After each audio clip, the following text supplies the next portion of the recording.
Fernando Carlos রেডন্ডো নেরি early 1990 যুগের এমন একজন মডার্ন ডিফেন্সিভ মিডফিল্ডার যার এবিলিটি ছিল ক্রিয়েটিভলি এবং অফেন্সিভলি খেলায় প্রভাব রাখা। মাঠে তার উপস্থিতি ছিল এমন যেন বলটিও তার নির্দেশে চলত।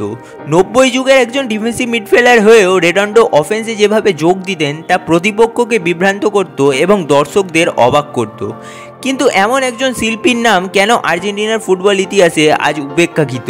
রেডন্ডোর মতো প্লেয়ারের নাম কেন আমরা Argentine all time great Diego Maradona, Lionel Messi, Gabriel বাতিস্তুতা এই নামগুলোর পাশাপাশি উচ্চারণ করতে পারি না বা হয় না?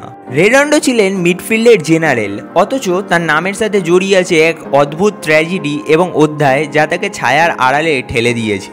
আজ আমরা জানবো ফের্নান্দো রেডন্ডোর জীবন ও তার কেরিয়ারের গৌরবময় মুহূর্তগুলো, জাতীয় দলে তার কন্ট্রোভার্সি এবং কেন তিনি আর্জেন্টিনার হিস্ট্রিতে one of the most underrated এবং অবহেলিত মিডফিল্ডার। ভিডিওটিতে আমি আপনাকে এমন এক দৃষ্টিভঙ্গি উপহার দেব যা ফুটবল সম্পর্কে আপনার চিন্তাভাবনায় অনেকটা পরিবর্তন আনবে, তাই 1 সেকেন্ডের জন্য মিস করবেন না। চলুন ফের্নান্দো রেডন্ডোর গল্পটি শুরু করি।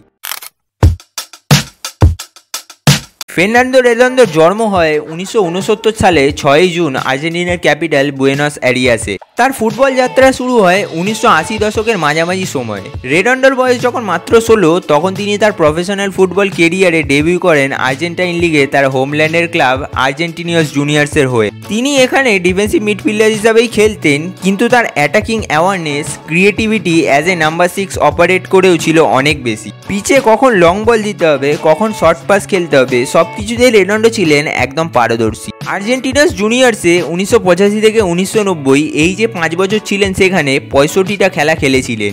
এর মধ্যে 1985 সালে রেডন্ডো আর্জেন্টিনার হয়ে আন্ডার 16 সাউথ আমেরিকান চ্যাম্পিয়নশিপও জিতেছিলেন, ফাইনালে ব্রাজিলকে হারিয়ে। এরপর রেডন্ডো 1990-তে স্প্যানিশ ক্লাব সিডি টেনেরিফেতে মুভ করেন এবং রিপোর্টের অনুযায়ী তাকে স্কট করেছিলেন সেই সময় টেনেরিফের কোচ আর্জেন্টাইন জর্জে সোলারি। 1990 থেকে 1994 সময়টা রেডন্ডো সোলারির অধীনে টেনেরিফেতে ছিলেন।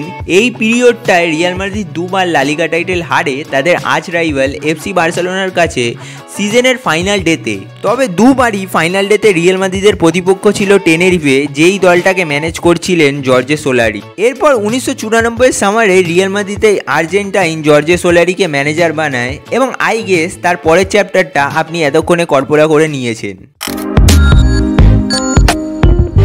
জর্জে সোলারি কোচ হয়ে আসার সাথে সাথেই তার ফেভারিট স্টুডেন্ট ফের্নান্দো রেডন্ডোকেও 1994 সালে রিয়াল মাদ্রিদে নিয়ে আসেন। মাদ্রিদ রেডন্ডোকে সেই সময় টেনেরিফের থেকে 5 বিলিয়ন পাউন্ড দিয়ে কেনে। রেডন্ডো একজন পারফেক্ট ডিপ লাইন প্লেমেকার ছিলেন এবং নিজের রিয়াল মাদ্রিদ কেরিয়ার জুড়েও সেই রোলটাই প্লে করেছেন। 1994 থেকে 2000 এই 6 বছরে মাদ্রিদের কেরিয়ারে রেডন্ডো জিতেছিলেন 2টো লা লিগা টাইটেল, 1997 সুপার কোপা দে এসপানিয়া, 1998 ইন্টারকন্টিনেন্টাল কাপ এবং 1997-98 ও 1999-2000 চ্যাম্পিয়ন্স লিগ।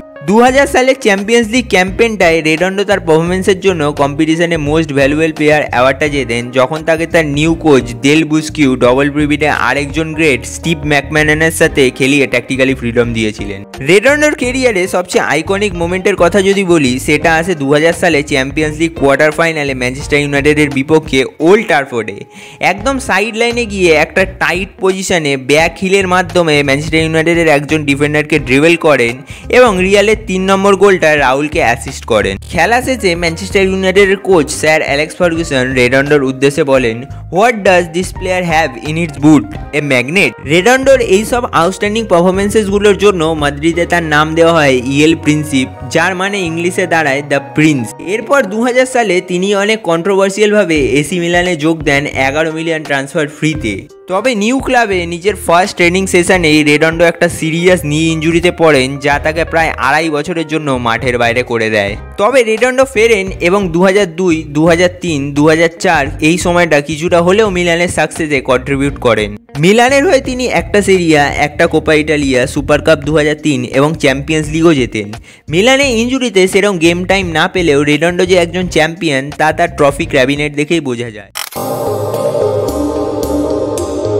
আর্জেন্টিনা ন্যাশনাল টিমের হয়ে মাত্র 29টা ম্যাচ খেলেছিলেন রেডন্ডো 1992 থেকে 1999 এই সময়টায়, কিন্তু তার সবচেয়ে বেশি গেম টাইম ছিল ন্যাশনাল টিমের হয়ে 1992 থেকে 1994 এর মধ্যে, যখন আর্জেন্টিনার কোচ ছিলেন আলফিও বাসিলে।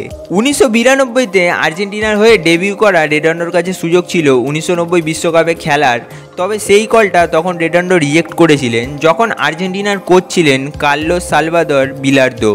রেডন্ডো তখন অ্যাকাউন্ট রিলেটেড ল নিয়ে একটা এক্সকিউজ দিয়েছিলেন, তবে রিপোর্টের অনুযায়ী তার বিলার্দোর ডিফেন্সিভ স্ট্র্যাটেজিটা একদম পছন্দ ছিল না, তাই সেই কলটা রিজেক্ট করেছিলেন।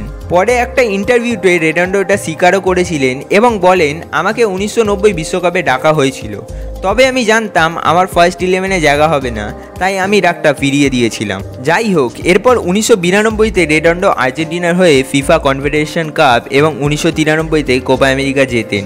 ইউএসএতে 1994 ওয়ার্ল্ড কাপে রেডন্ডো আর্জেন্টিনার হয়ে প্রত্যেকটা ম্যাচ খেলে, তবে আর্জেন্টিনা রাউন্ড অফ 16-এ 2-3 গোলে রোমানিয়ার কাছে হেরে টুর্নামেন্ট থেকে বিদায় নেয়। ওয়ার্ল্ড কাপে এই বাজে পারফরমেন্সটার পর আর্জেন্টিনা আলফিও বাসিলিকে স্যাক করে এবং নিউ ম্যানেজার হন ড্যানিয়েল পাসেরেলা। তিনি দায়িত্বে আসার পরই দলে সব ধরনের লং হেয়ার, এয়ারলিং এবং হোমোসেক্সুয়াল অ্যাক্টিভিটিতে থাকা মেম্বারদের ব্যান্ড করে দেন। পাসেরেলার অধীনে রেডন্ডো আবারও ন্যাশনাল টিমের কল রিজেক্ট করেন, কারণ পাসেরেলা শর্ত দেয় তার লং হেয়ার বাদ দিতে হবে। 1998 বিশ্বকাপ স্কোয়াডে পাসেরেলা রেডন্ডোকে না রাখা নিয়ে বলে তাকে 2 বার ন্যাশনাল টিমে খেলার সুযোগ দেওয়া হয়েছিল, কিন্তু দুবারই সে ভিন্ন ভিন্ন কারণ দেখিয়ে ফিরিয়ে দিয়েছে এবং সে পাবলিকালি বলেছে যে সে ন্যাশনাল টিমের হয়ে খেলতে চায় না।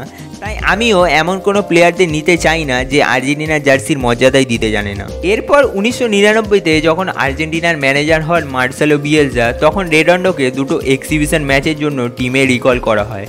ব্রাজিলের বিপক্ষে ম্যাচটায় রেডন্ডো ম্যান অফ দ্য ম্যাচও হন, তবে পরবর্তী কলটা আবার রেডন্ডো ফিরিয়ে দেন এবং জানান যে তিনি পুরোপুরি ক্লাব ফুটবলে ফোকাস করতে চান। এরপর ফের্নান্দো রেদোন্দো আর কোনোদিনও ন্যাশনাল টিমের জার্সিটা গায়ে দেয়নি। পরে 2004 সালে 35 বছর বয়সে প্রফেশনাল ফুটবল থেকেও নি ইঞ্জুরি নিয়ে রিটায়ার হয়ে যান এবং তার লেগেসি আর্জেন্টিনার জার্সিতে সবসময় অর্ধারা থেকে যায়।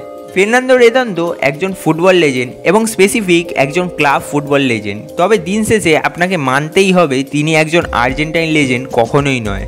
আর এটার সবচেয়ে বড় কারণ তার ইগো। তার যদি নিজের দেশের প্রতি প্যাশন থাকতো তাহলে হয়তো তার নামটা অবশ্যই আর্জেন্টাইন অল টাইম গ্রেটদের মধ্যে থাকতো।